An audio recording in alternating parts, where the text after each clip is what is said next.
रोहन बदर बादशाह हॉस्पिटल के ऑपरेशन थिएटर के बाहर चहलकदमी कर रहा था। ऑपरेशन थिएटर की रेड लाइट उसे चिढ़ा रही थी। पिछले 3 घंटे से उसकी पत्नी सोनिया ऑपरेशन थिएटर के अंदर थी। अकेले होने के कारण रोहन की घबराहट बढ़ती ही जा रही थी। कभी वह सोनिया की सलामती के लिए भगवान से प्रार्थना करता, कभी ऑपरेशन थिएटर की लाइट की तरफ देखता, कभी अपनी कलाई में बंधी घड़ी की तरफ देखता। उसे लग रहा था मानो आज समय की रफ्तार रुक सी गई है। तभी रोहन की नज़र सामने से आती सोनिया की मम्मी माया पर पड़ी। माया की मानसिक मजबूती उनके व्यक्तित्व से ही झलकती थी। वक्त के थपेड़ों ने उन्हें हर परिस्थिति को धैर्य से संभालना सिखा दिया था। उनके स्वयं के मन में समंदर के भीतर भारी तूफान आया हुआ था, लेकिन चिंता की लहरें उनके साहस के किनारों को हिला नहीं पा रही थीं। रोहन के फ़ोन के बाद से अब तक उन्होंने अपने को संभाल रखा था। वह अच्छे से जानती थीं कि वह ज़रा भी बिखरी तो रोहन और सोनिया कैसे संभलेंगी।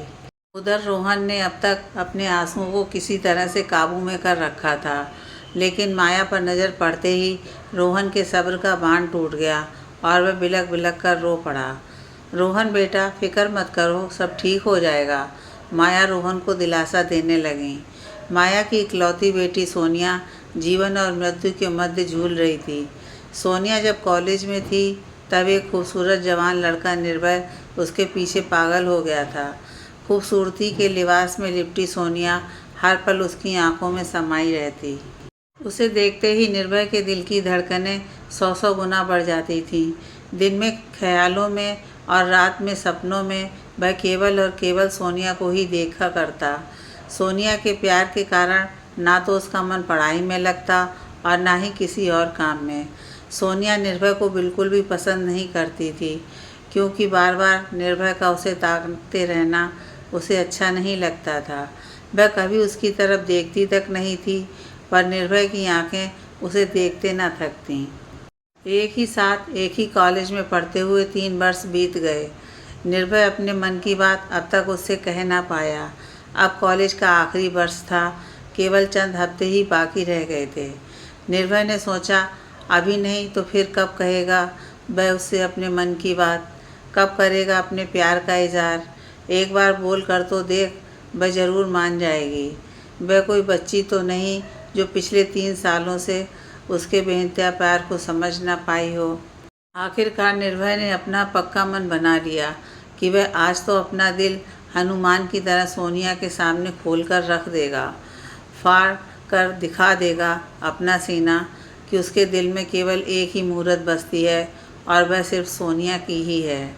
अपने इस चट्टान के समान मजबूत इरादे को लेकर आज निर्भय सोनिया के पास पहुंच ही गया। इस समय सोनिया की सहेली प्रिया भी उसके साथ थी। निर्भय को देखते ही सोनिया वहाँ से जाने लगी। उसे जाता देखकर निर्भय ने आवाज़ लगाई, सोनिया प्लीज़ रुको, मुझे तुमसे कुछ कहना है। सोनिया को पिछले 3 सालों से लगातार देखने वाले निर्भय ने आज पहली बार उसका नाम अपनी जुबान से लिया था। आश्चर्यचकित होते हुए सोनिया रुक गई और अपने बालों की घुंघरारी लट को हाथ से माथे से पीछे सरकाते हुए बोली, क्या है निर्भय, बोलो क्या काम है। काम कुछ नहीं है सोनिया जी, अरे क्या कहना चाह रहे हो, जल्दी बोलो, मुझे घर जाना है। निर्भय अपने मन की बात सोनिया से कहने का इरादा करके आया जरूर था, पर उसकी बड़ी बड़ी आंखों की गहराई में डूबने लगा था। वह हकलाने लगा। वह भयभीत था, इसलिए नहीं कि वह डरता था, बल्कि इसलिए कि उसकी बात सुनकर कहीं सोनिया इनकार ना कर दे। बस इसी कारण उसकी जीभ शब्दों के साथ न्याय नहीं कर पा रही थी। तभी सोनिया ने कहा, जल्दी बोलो ना निर्भय, तुम क्या कहना चाहते हो। सोनिया, मैं तुमसे प्यार करता हूँ, बहुत प्यार करता हूँ और तुम्हें अपनी जीवन संगनी बनाना चाहता हूँ। क्या तुम। सोनिया ने कहा, लेकिन मैं तुमसे प्यार नहीं करती निर्भय। तुमसे क्या, मैं तो किसी से भी प्यार नहीं करती। मेरा विवाह तो मेरी माँ की मर्जी और उनकी पसंद से होगा। ये ख्याल भी अपने दिमाग से निकाल दो और अपने लिए कोई और लड़की ढूंढ लो, किसी और से प्यार कर लो। किसी और से प्यार कर लूँ, यह क्या कह रही हो सोनिया। प्यार कभी ज़बरदस्ती किया जाता है क्या। यह तो एक प्यारा एहसास है जो दिल में किसी एक के लिए ही उत्पन्न होता है और उसके साथ ही जीना मरना है। देखो निर्भय, अभी तुमने ही कहा था कि प्यार कभी ज़बरदस्ती किया जा सकता है क्या? तो फिर तुम मुझसे ज़बरदस्ती प्यार क्यों करवाना चाहते हो? इतना कहकर सोनिया अपनी सहेली प्रिया के साथ जाने लगी। प्यार में दीवाना हो चुका निर्भय सोनिया के सामने आकर खड़ा हो गया और कहा, सोनिया प्लीज़ इतनी कठोर दिल मत बनो। मैं तुम्हारे बिना जी नहीं सकता। निर्भय, तुम किसी और से विवाह कर लो, अपने आप मुझे भूल जाओगे। नहीं सोनिया, मैं बहुत प्यासा हूँ, जिसे केवल गंगा जल ही चाहिए। दूसरे किसी भी जल से मेरी प्यास नहीं बुझेगी। अब तक सोनिया का धैर्य का बांध टूट चुका था। वह चिढ़कर बोली, तो फिर रहो जीवन भर प्यासे, और प्रिया का हाथ पकड़कर वहाँ से चली गई। आते समय प्रिया ने सोनिया से पूछा, सोनिया, तूने उसे सही बात क्यों नहीं बता दी कि माया आंटी ने तेरी शादी तय कर दी है? प्रिया, उसे ये सब बताने की क्या ज़रूरत थी? सोनिया, क्या माया आंटी ने जहाँ तेरी शादी पक्की करी है वह लड़का तुम्हें पसंद है? क्या बात कर रही है प्रिया? मेरे लिए राहुल से अच्छा लड़का कोई हो ही नहीं सकता। वैसे भी मैं माँ की बात कभी टाल नहीं सकती। प्रिया, तुझे पता है मेरी माँ ने कितनी मुश्किलों से मुझे पाल पोस कर बड़ा किया है।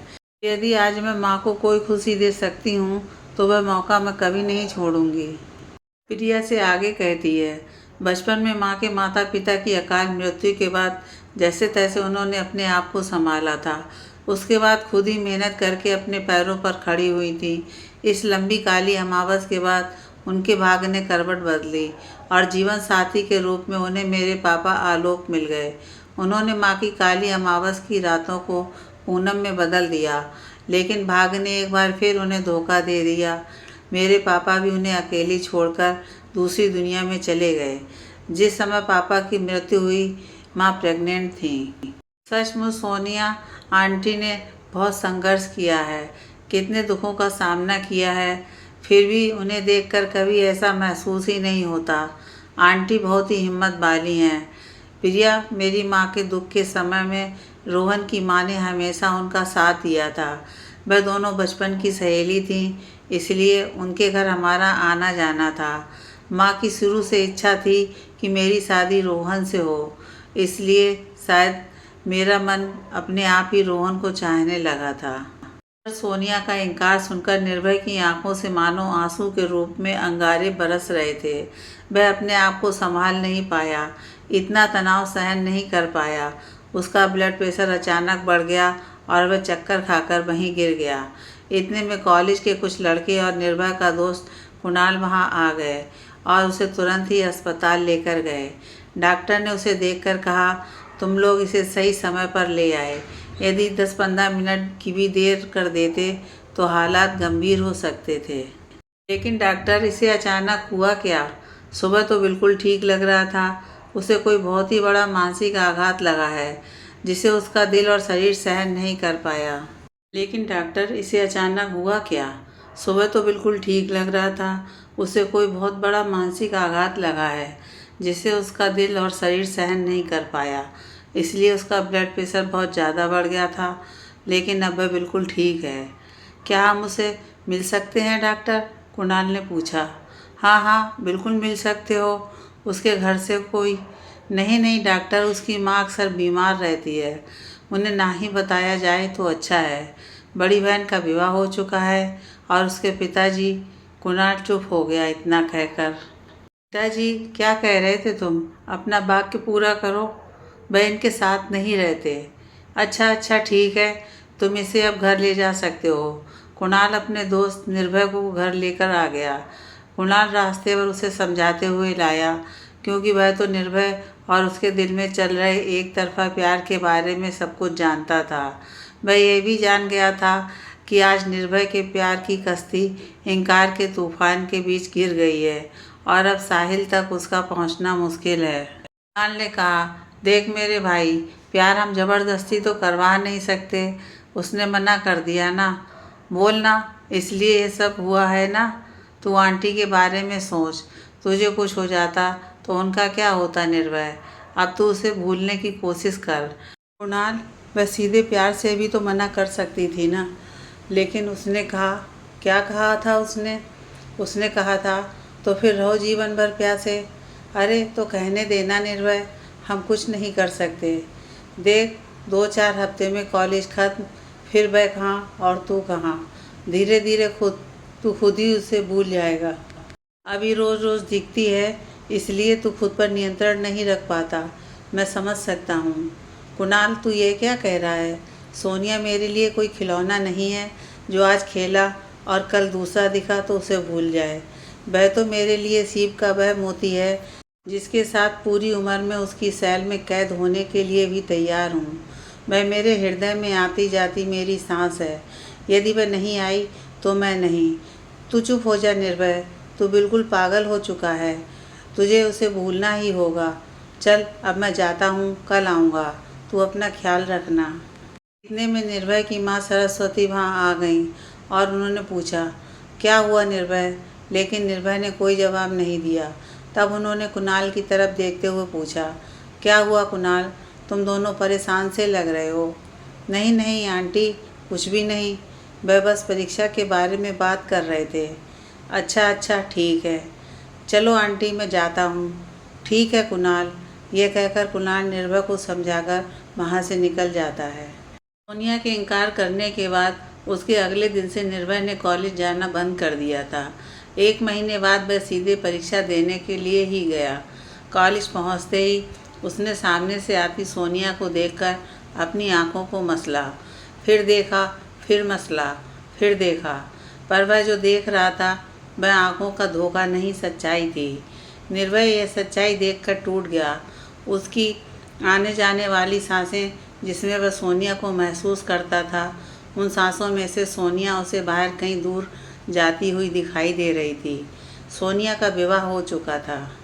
1 माह की छोटी सी अवधि में इतना बड़ा फेरबदल, इतना बड़ा निर्णय, नहीं नहीं, ये नहीं हो सकता। सोनिया के हाथों में हरी हरी चूड़ियाँ, गले में बड़ा सा मंगलसूत्र, पाँव की उंगलियों में बिछिया, सर पर बड़ी सी लाल बिंदी थी। बालों में मोगरे के फूल की बेड़ी अपनी खुशबू बिखेर रही थी। निर्भय की आंखें फटी की फटी रह गईं।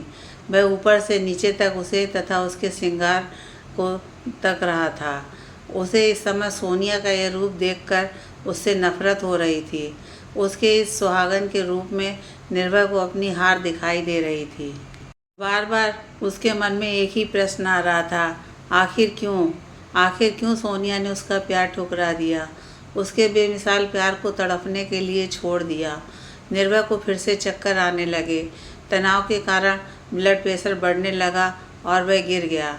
सोनिया के पास सहेलियों की भीड़ बढ़ती ही जा रही थी। बधाइयाँ देने वाली बहुत लड़कियाँ उसके चारों तरफ उसे घेर कर खड़ी थीं। सोनिया तो निर्भय को देख ही नहीं पाई, लेकिन कुणाल तो उसके साथ ही था। उसने तुरंत ही प्यून से कहकर निर्भय को अस्पताल पहुंचाया और खुद पेपर देने अपनी क्लास में चला गया। डॉक्टर ने निर्भय को दवाइयाँ देकर 2-3 घंटे मुआयना करने के बाद ब्लड प्रेशर सामान्य अवस्था में लाकर उसे घर जाने की अनुमति दे दी। जब तक कुणाल भी पेपर देकर सीधे अस्पताल आ गया। निर्भय अब होश में आ गया था, पर उसका दिल टूट चुका था। उसकी आंखों में आंसू सूख गए थे। अब वह एक अलग ही अंदाज में दिखाई दे रहा था। कुणाल ने पूछा, कैसा है यार? बिल्कुल ठीक हूँ, घर चलते हैं। उसके बाद वे घर चले गए। रास्ते पर निर्भय चुप था। कुणाल उसे आज भी समझा रहा था, बस निर्भय, अब भूल जा उसे। जब उसे तेरे लिए रत्ती भर भी हमदर्दी नहीं है तो तू क्यों उसके लिए दीवाना हो रहा है? रात को मैं तेरे घर आ जाऊंगा, फिर हम मिलकर पढ़ाई करेंगे। तेरा आज का पेपर तो छूट गया है, पर अब आगे के पेपर संभाल लेना।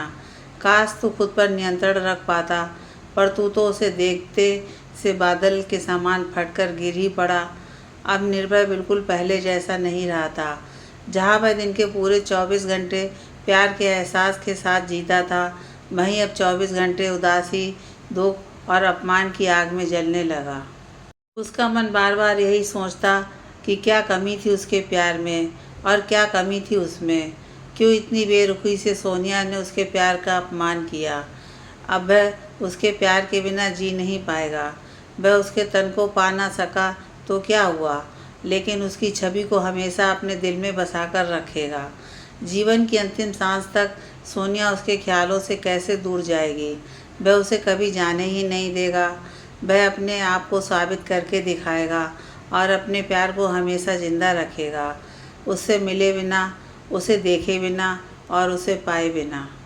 सोनिया से बिछड़ने के गम को निर्भय ने अपने सीने में दफन कर लिया और फिर खूब पढ़ाई करके उसने अपना ग्रेजुएशन पूरा कर लिया। उसका मन तो करता था कि वह इस दुनिया को छोड़कर कहीं और दूर गगन में चला जाए और सोनिया को भी वहीं पहुंचा दे, किंतु जब भी वह ऐसा कुछ करने का सोचता, उसके सामने एक मूरत आ जाती जो उसकी माँ की होती, और फिर वह ऐसा कुछ नहीं कर पाता। देखते देखते 8 माह बीत गए। भट्टी में जलती आग की तरह उसका मन हमेशा जलता ही रहता था। इसी गम को भुलाने के लिए धीरे धीरे उसने शराब का सहारा लेना शुरू कर दिया। अब तक भी उसकी माँ ये कुछ नहीं जानती थी, बस उन्हें इतना ज़रूर लगता था कि उनका बेटा काफ़ी गंभीर स्वभाव का हो गया है। कुछ दिन तक तो वह शराब की आहट जो दबे पांव उनके घर में प्रवेश कर रही थी, उसे भी महसूस नहीं कर पाईं, लेकिन धीरे धीरे उन्हें अब महसूस होने लगा था कि निर्भय शराब पीने लगा है। कोई गम है जो उसे खाए जा रहा है। एक दिन उन्होंने निर्भय से पूछ ही लिया, निर्भय बेटा, तुमने शराब पीना क्यों शुरू कर दिया है? आखिर क्यों? अच्छी भली नौकरी लग गई है, फिर ये सब क्या है?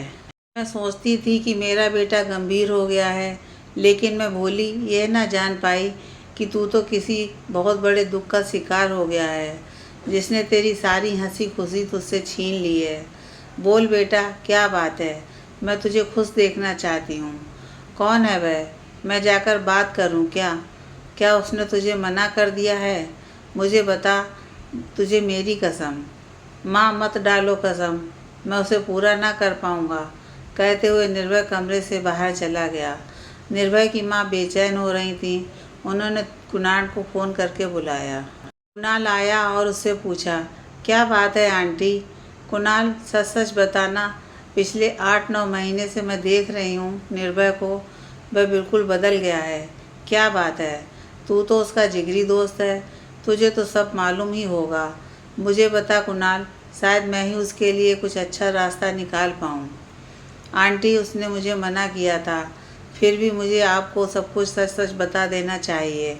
इतना कहते हुए कुणाल ने निर्भय की पूरी प्रेम कथा उसकी माँ सरस्वती को सुना दी। सरस्वती अपने बेटे के प्यार की सच्ची कहानी को सुनकर रो पड़ी, लेकिन ट्रेन तो छूटकर अपने ठिकाने पहुंच चुकी थी। अब उसमें सवार होने का कोई चांस ही नहीं था।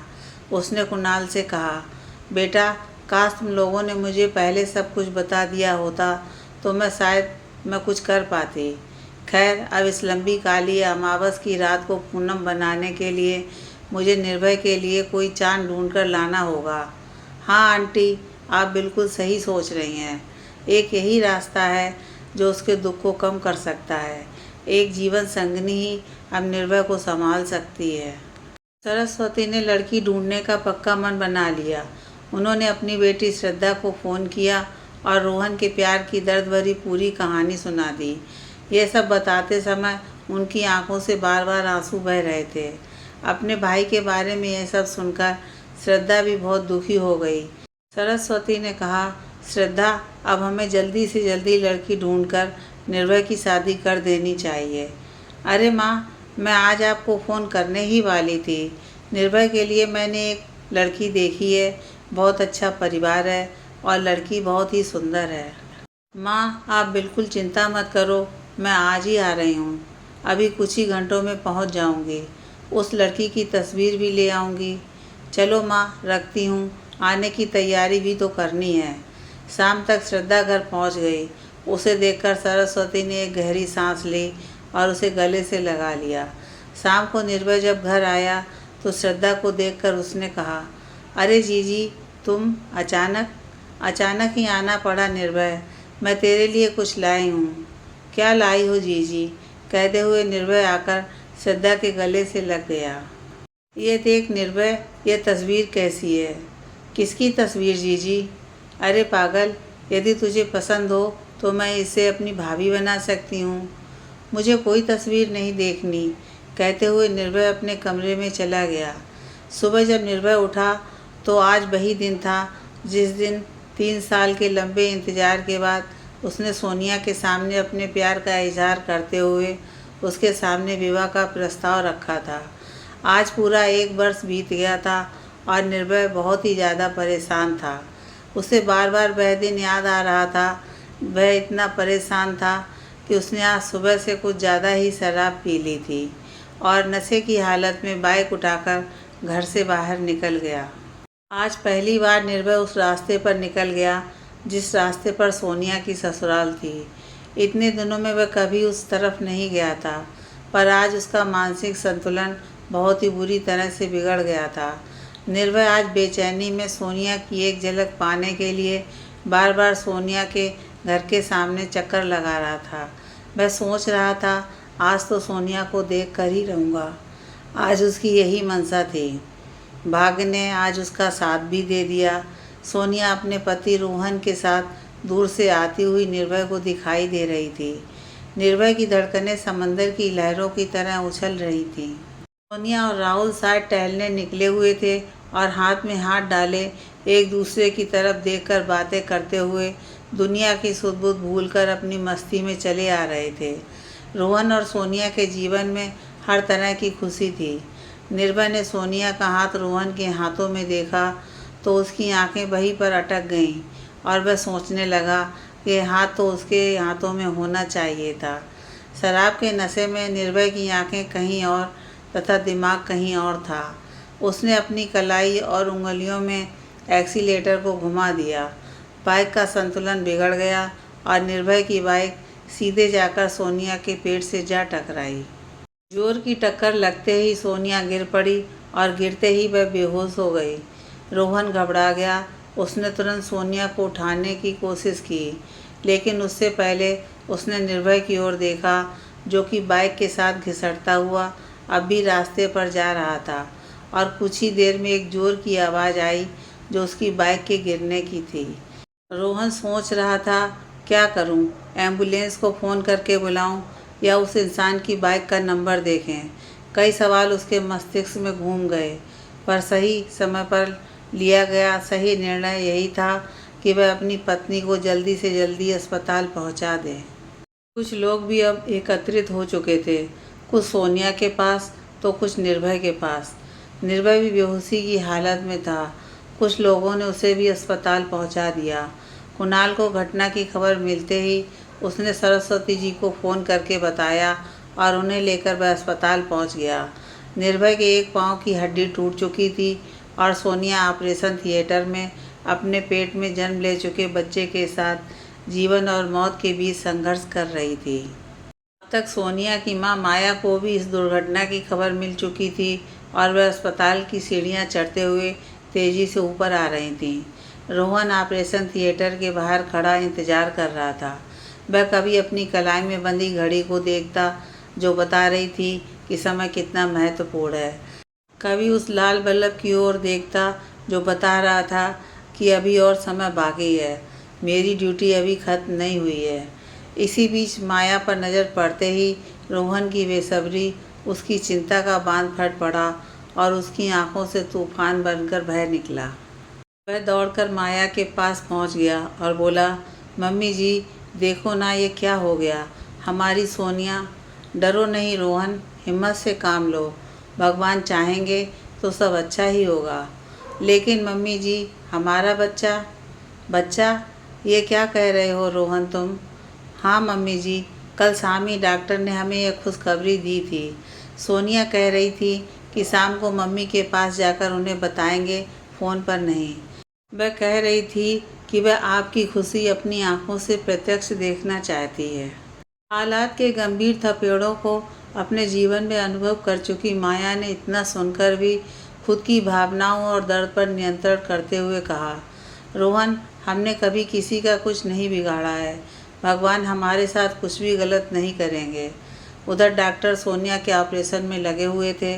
टक्कर होते समय सोनिया का हाथ अपने पेट के सामने अपने आप ही आ गया था। शायद यह एक माँ बनने वाली स्त्री का अपने बच्चे की रक्षा करने का एक प्रयास था, जो अनजाने में ही उसने पूरा कर दिया था, लेकिन सोनिया की कोहनी की हड्डी टूट गई थी। इस समय उसी का ऑपरेशन चल रहा था, लेकिन रोहन तो सोनिया के साथ साथ अपने होने वाले बच्चे के लिए भी परेशान था। लगभग 2 घंटे के अंतराल के बाद लाल बल्ब, जिस पर रोहन और माया लगातार नज़रें गड़ाए हुए थे, वह बंद हो गया। शायद उनकी ड्यूटी अब खत्म हो गई थी। डॉक्टर के बाहर आते ही रोहन उनकी तरफ लपका और पूछा, डॉक्टर साहब, कैसी है मेरी सोनिया? डॉक्टर ने रोहन की पीठ थपथपाते हुए कहा, डरो नहीं, तुम्हारी पत्नी अब ठीक है। ऑपरेशन भी सफलतापूर्वक हो गया है। डॉक्टर साहब, हमारा बच्चा रोहन, एक माँ ने अनजाने में ही अपने बालक को बचाने के लिए अपना हाथ तुड़वा लिया। यदि भगवान चाहेंगे तो वह ठीक से विकसित होगा। अभी बहुत कम समय हुआ है, हमें सावधानी तो अवश्य ही रखनी होगी। इतना कहकर डॉक्टर चले गए। कुछ समय के बाद सोनिया को कमरे में शिफ्ट कर दिया गया। अब तक रोहन के माता पिता भी इस हादसे की खबर सुनते ही अस्पताल पहुंच गए। उन्हें भी बस यही लग रहा था कि भगवान उनकी बहू को बचा ले। 2-3 घंटे के बाद जब उसे होश आया तो उसके सामने आंखों में आंसू लिए रोहन और माया के साथ साथ रोहन के माता पिता भी दिखाई दिए। उन्हें देखते ही सोनिया की आंखें भी आंसुओं को अपने अंदर कहाँ रोक पाई थीं। रोहन की मां ने आगे बढ़कर सोनिया के माथे का चुम्बन लेते हुए कहा, सोनिया बेटा, जल्दी से ठीक होकर घर आ जाओ। अब कुछ दिन हम भी तुम्हारे साथ ही रहेंगे। अब सब कुछ ठीक था, पर रोहन के मन में बार बार ये प्रश्न उठ रहा था कि आखिर टक्कर मारने वाला कौन था। वह सोच रहा था कि सोनिया और वह तो सड़क के बिल्कुल किनारे पर चल रहे थे, कोई ट्रैफिक भी नहीं था, फिर कैसे? सोनिया भी अनजान थी, उसने भी निर्भय का चेहरा नहीं देखा था। वह तो उस समय रोहन के साथ अपने गर्भ में आ चुके बच्चे की खुशी के एहसास को महसूस कर रही थी। उधर निर्भय के पांव का ऑपरेशन भी सफलतापूर्वक हो गया। उसे भी उसके बाद कमरे में शिफ्ट कर दिया गया। होश में आते ही सबसे पहले उसे कुणाल और उसकी माँ सरस्वती दिखाई दिए। सरस्वती ने पूछा, बेटा, अब कैसा लग रहा है? मैं बिल्कुल ठीक हूँ माँ, सरस्वती ने कहा। ठीक है बेटा, मैं घर जाती हूँ। घर पर श्रद्धा अकेली है, वह भी बहुत चिंता कर रही होगी। माँ के जाते ही निर्भय ने अपनी आंखों से आंसू पोंछते हुए कुणाल से पूछा, कुणाल, वह कहाँ है, तुझे पता है क्या? कुणाल ने कहा, वह इसी अस्पताल में है। वह ठीक तो है ना? मुझे नहीं मालूम निर्भय। कुणाल, मुझे कुछ याद नहीं, ये सब कैसे हो गया? मैं उसे चोट नहीं पहुंचाना चाहता था। मैं नशे में था कुणाल। मैं तो सिर्फ उसकी एक झलक देखने। क्या हक है तेरा उस पर? क्या वह बाजार में खड़ी गुड़िया है जो तू उसे देखने गया था? मेरा मन नहीं मान रहा था कुणाल। बस कर निर्भय, चुप हो जा। शर्म आनी चाहिए तुझे किसी और की पत्नी के ऊपर अपनी नज़र डालते हुए। मैंने तुझे कितनी बार समझाया है, भूल जा उसे। ये जीवन है, यहाँ सब कुछ हमारे हिसाब से, हमारे मुताबिक नहीं होता है। निर्भय, भगवान जो चाहता है वही होता है। तुझसे कहा था ना मैंने कि हम ज़बरदस्ती प्यार नहीं करवा सकते, पर तू नहीं माना, अपनी जिद पर अड़ा ही रहा। उसे भूलने की कोशिश करने के बदले उसके गम में जलता रहा। देख लिया उसका नतीजा।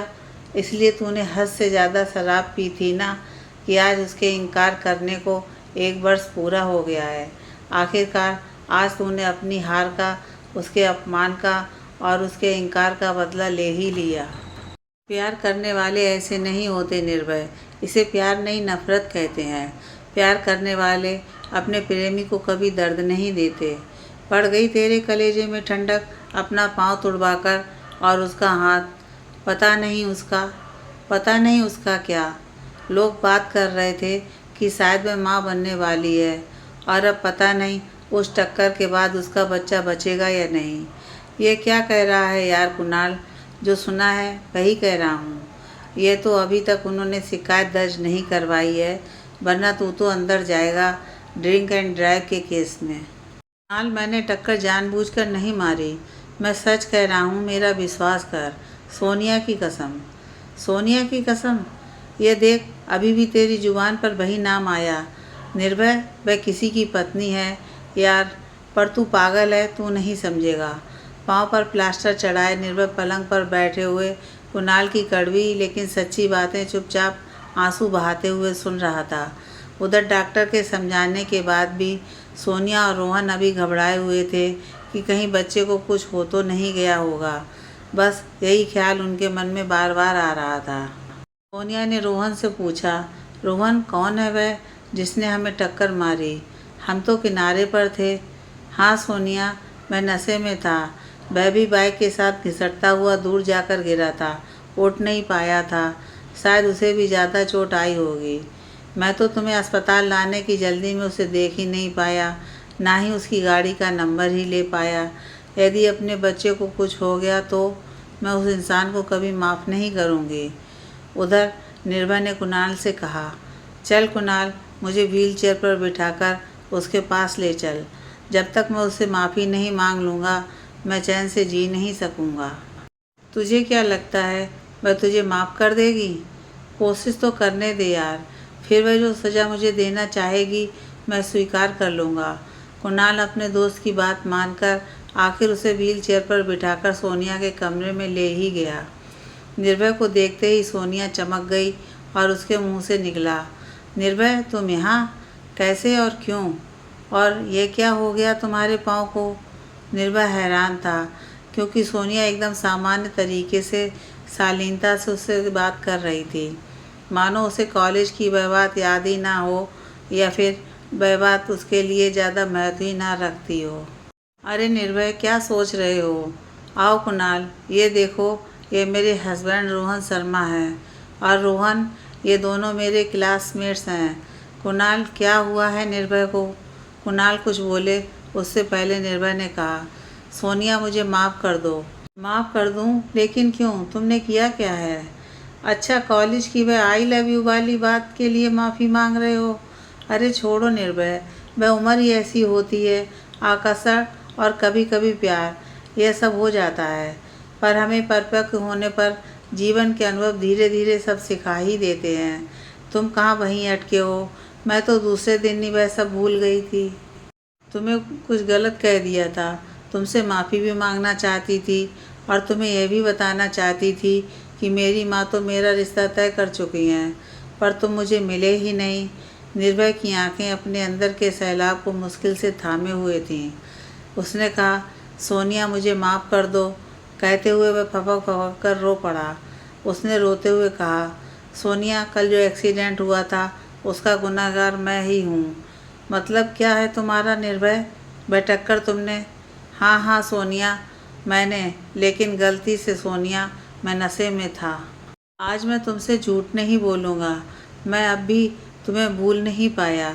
कॉलेज में जब मैंने तुम्हारे पास अपना दिल खोलकर प्यार का इजहार किया था और तुमने इनकार कर दिया था, उस बात को आज 1 वर्ष पूरा हुआ था। इतने दिनों में तुम्हें मन ही मन याद करता रहा, लेकिन उस गली की तरफ देखा तक नहीं जिस गली में तुम्हारा घर है। पर आज मैं अपने आप को रोक ना पाया। तुम्हारी एक झलक पाने के लिए मैं बाबरा शराब का सहारा लेकर उधर आ गया। तुम्हें देखते ही मैं होशो हवास खो बैठा और हादसा हो गया। मेरी गलती माफ़ी के काबिल नहीं है। तुम मुझे जो भी सज़ा दोगी मैं स्वीकार कर लूँगा सोनिया। रोहन जी, मैं आपका भी दोषी हूँ, आप मुझे दंडित कीजिए।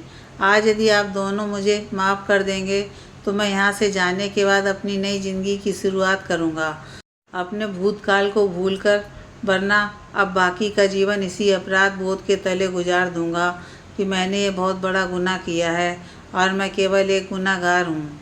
सोनिया ने कहा, मेरे इनकार करने के बाद भी निर्भय तुम्हारी इतनी हिम्मत कि तुम? बीच में ही रोहन ने सोनिया की बात काटते हुए कहा, नहीं सोनिया, आगे कुछ मत कहना। जिस इंसान ने तुम्हें इतना प्यार किया और आज साफ मन से अपनी हर गलती भी कबूल कर ली, ऐसे इंसान को सज़ा नहीं माफ़ कर देना चाहिए, क्योंकि उसे खुद अपनी गलती का एहसास हो गया है। उसे सुधरने का एक अवसर तो ज़रूर मिलना चाहिए। रोहन की बात सुनकर निर्भय ने फिर कहा, सोनिया, तुम बहुत किस्मत वाली हो जो तुम्हें इतना सुलझा हुआ इंसान जीवन साथी के रूप में मिला है। इनकी जगह कोई और होता तो मुझे यहाँ से यूं ही जाने नहीं देता। मैं आपका एहसान कभी नहीं भूलूँगा रोहन जी। निर्भय, मेरी पत्नी ठीक है, बच्चा भी ठीक है। शायद ये तुम्हारे साफ और पवित्र मन के कारण ही हो पाया है, वरना टक्कर तो बहुत ही जोर की लगी थी। निर्भय ने जाते जाते सोनिया से कहा, सोनिया, शायद तुमने मुझे माफ़ नहीं किया। मैंने तो सिर्फ अपने पवित्र दिल से तुम्हें प्यार किया था। तुम नहीं मानी और ना ही मेरा दिल माना। वैसे मैं तो दिल के हाथों मजबूर था, लेकिन आज मैं होश में आ गया हूँ। मैं ये मान गया हूँ कि जोड़ी तो ऊपर से ही बनकर आती हैं। हम चाहे जितना भी किसी को प्यार कर लें, लेकिन बदले में प्यार की उम्मीद कभी नहीं रखना चाहिए। यदि वह प्यार से इनकार कर दे तो अपने प्यार को भी वहीं ख़त्म कर देना चाहिए, क्योंकि प्यार कभी किसी से ज़बरदस्ती तो नहीं कराया जाता। सोनिया मुस्कुरा दी और कहा, निर्भय, तुम सचमुच बिल्कुल पागल थे। शायद अब ठीक हो गए हो। अब जाओ और अपने लिए भी कोई जीवन साथी ढूंढ लो। सोनिया के मुंह से निकले इन शब्दों को आज निर्भय ने अपने मन में बसा लिया। उसने कहा, चल कुणाल, घर चलते हैं। नहीं यार, ये क्या कह रहा है तू? अभी डॉक्टर तुझे घर जाने के लिए मना कर देंगे। कुणाल, तू डर मत, मुझे कुछ नहीं होगा। आज तो मैं पूरी तरह से ठीक हुआ हूँ। तू मुझे व्हील चेयर से कार तक ले चल। कुणाल के मना करने पर भी निर्भय नहीं माना और कुणाल ने जैसे ही व्हील चेयर को मोड़ा, रोहन तुरंत ही निर्भय के सामने आकर खड़ा हो गया। निर्भय से हाथ मिलाते हुए उसने कहा, गेट वेल सून निर्भय, हम फिर ज़रूर मिलेंगे। तभी पीछे से सोनिया की आवाज़ आई, निर्भय, तुम्हारी शादी पर मुझे बुलाओगे ना? मैं इंतज़ार करूँगी। रोहन और सोनिया की बातें सुनकर निर्भय का गला भर आया और वह कुछ भी ना कह सका। जेब से रुमाल निकालकर अपने आंसू पोंछते हुए वह मुड़ा और हाथ जोड़ते हुए, दोनों हाथों से थम्स अप करते हुए कुणाल के साथ बाहर निकल गया। वह कार से घर के लिए निकल गया। कुणाल अपने दोस्त के लिए बहुत खुश था। आज उसे अपना वही पुराना दोस्त निर्भय के अंदर नज़र आ रहा था। जोश में भरा हुआ घर पहुंचते ही श्रद्धा और सरस्वती उन्हें देखकर आश्चर्यचकित हो गए। श्रद्धा ने कहा, अरे निर्भय, तुम ऐसे कैसे आ गए? तुम्हारा पाँव? जीजी, चिंता मत करो, मैं ठीक हूँ और आज बहुत खुश भी हूँ। इतना कहते हुए वह कुणाल का सहारा लेते हुए अंदर आ गया। बीच में कुणाल ने कहा, जीजी, मैंने इसे मना किया था, पर यह कहाँ कभी किसी की सुनता है। करता वही है जो इसे करना होता है। जी, मैंने डॉक्टर को झूठ बोलकर कि घर में इमरजेंसी है, इसे डिस्चार्ज करवाया है। अस्पताल की सारी औपचारिकताएं भी मैंने पूरी कर दी हैं। श्रद्धा ने कहा, कुणाल, तुम भी अब आराम से बैठो। सरस्वती ने कहा, मैं तुम सबके लिए चाय बनाकर लाती हूँ। निर्भय ने श्रद्धा की तरफ देखते हुए कहा, जी लाओ, आप दिखाओ तुम किसकी फ़ोटो लेकर आई हो। तब मैं थोड़ा परेशान था, इसलिए मना कर दिया था। श्रद्धा ने खुश होते हुए उस लड़की की फ़ोटो दिखाया। फ़ोटो देखकर निर्भय ने कहा, वैसे जीजी, तुम्हारी पसंद इतनी अच्छी होगी मुझे मालूम नहीं था। सरस्वती ने निर्भय से पूछा, बेटा तू तैयार है ना? हाँ माँ, मैं तैयार हूँ। मेरी प्यारी जीजी की पसंद का मान जो रखना है। निर्भय ने कहा, माँ, अब तो आप खुश हो ना? हाँ बेटा, बस शराब। अरे माँ, आज के बाद कभी हाथ भी नहीं लगाऊंगा। कुणाल ने कहा, अरे निर्भय, मुझे भी तो फ़ोटो दिखा मेरी होने वाली भाभी का। हाँ कुणाल, यह ले देख, तेरा तो हक बनता है। कितना साथ दिया है तूने मेरा। चल यार निर्भय, मुझे इमोशनल मत कर। कहते हुए दोनों दोस्त गले लग गए। निर्भय का खुशी की दुनिया में लौटने का इंतज़ार उसकी माँ, बहन और कुणाल सब कर रहे थे और आज उनका वह इंतज़ार पूरा हुआ। निर्भय को अब लग रहा था कि आज वह एक बहुत बड़े प्यार के बंधन से मुक्त हो गया, जिस पर उसका कभी भी कोई हक था ही नहीं। जिस प्यार पर उसका हक होगा वह तो उसे अब मिलने वाला है।